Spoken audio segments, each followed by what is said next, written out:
Assalamualaikum. Everybody stand up. Okay. Ahmad, lead the prayer. Okay, thank you so much, Ahmad. Okay, good morning, class. Thank you. You may now sit, but please make sure that all of the garbages under your chair must keep in the garbage. Okay? Let's have the attendance. Who are the absents today? What have you tackled yesterday? It's about what? About noun? Okay, thank you so much. Now, what have you learned from that topic? Okay, by not? Okay, thank you so much. Now, let's have the activity. For today's activity, the name of our activity is look at the photo. Now, all you have to do is to look at the photo and observe what have you observed in this picture. Okay. Nasuhi, can you say something about the photo? What have you observed? Okay. Oh, the map. Yes, it is map. What about who else? What about Zainab? Zainab, what can you see about the photo? Can you say something? Yeah, it's about the flag. Yes, it is correct. It's a flag and the map. This map is the map of Southeast Asia. Now, thank you so much for your observation. You're all correct. Okay, let's proceed to the activity. Let's have an activity. But before that, I will group you into 3 groups. This row would be the group 1, and this is group 2, and the last row is group 3. Okay, now, all you have to do in this activity is make a circle, class. In your group, make a circle. Okay? Move without noise. Okay. Are you done? Are you ready? Okay. Now, all you have to do is, this is a poem. And this poem, you have to observe and make an essay. Essay, what can you say about this essay? The title of this essay is Fire and Ice by Robert Frost. And I will read the poem. Fire and Ice by Robert Frost. Some say the world will end in fire. Some say in ice from what attested of desire. Now, the thing you have to do is to make an essay about this poem.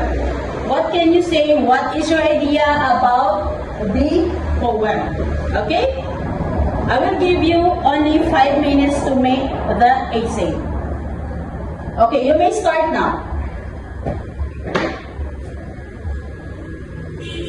After a while, I will collect the answer and you must present your answer in front. Okay? Okay. Let's start with group 2 since they are first to finish. Okay. Come here. You have to have a presenter. Oh, okay. Come here, Manaisa. Okay, thank you so much.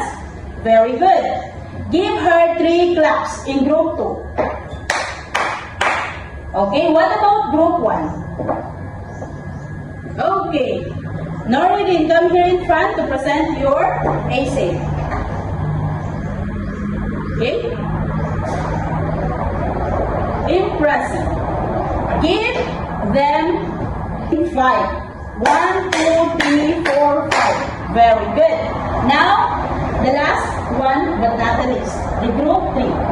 Okay, come here, Monero.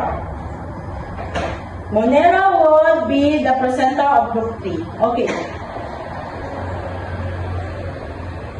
Very good. Thank you so much, Monero, for your presentation of your AC. Now, give them a 5 claps. 1, 2, 3, 4, 5. Okay, thank you so much, everybody. Now, you may sit and arrange your chairs.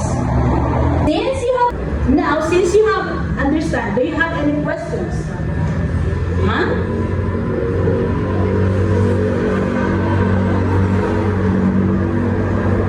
Do you have any questions? We have done our activity.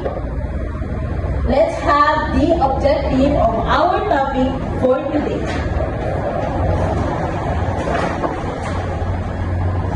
Okay, Rachel, can you read the objective letter A? Or just continue until letter C?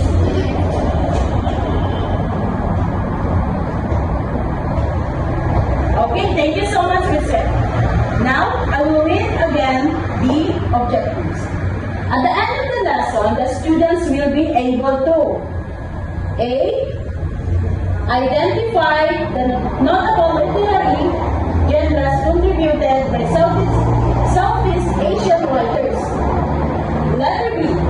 Explain how selection is influenced by culture, history, environment, and last, letter C is to compose an informative essay.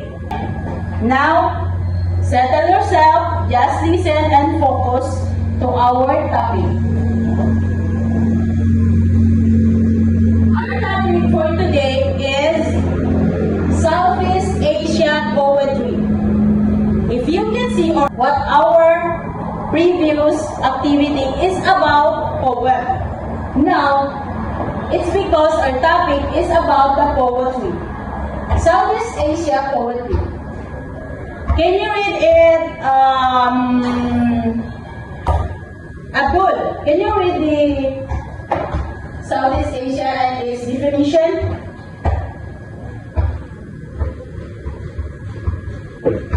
Okay, can you explain it?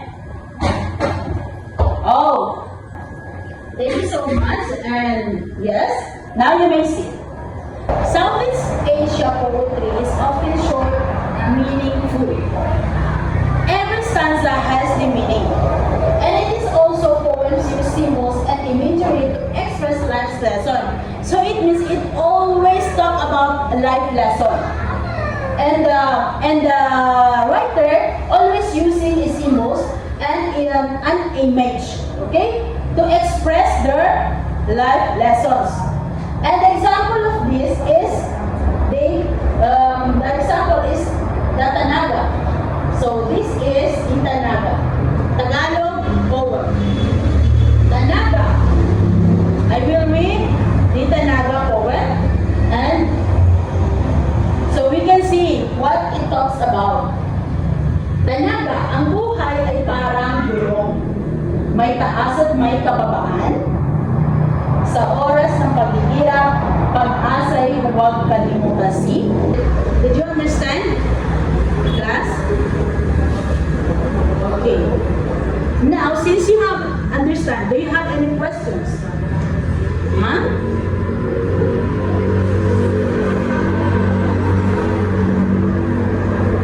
Do you have any questions? Any violation? Do you have questions about our topic?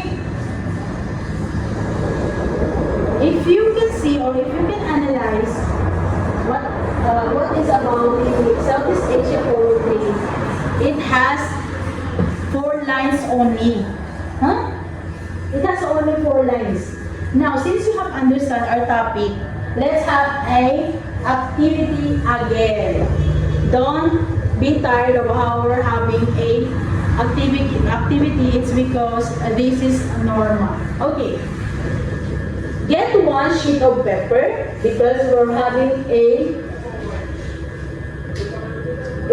activity. Okay, in your 1 sheet of paper, you're done, class. Did you get your paper?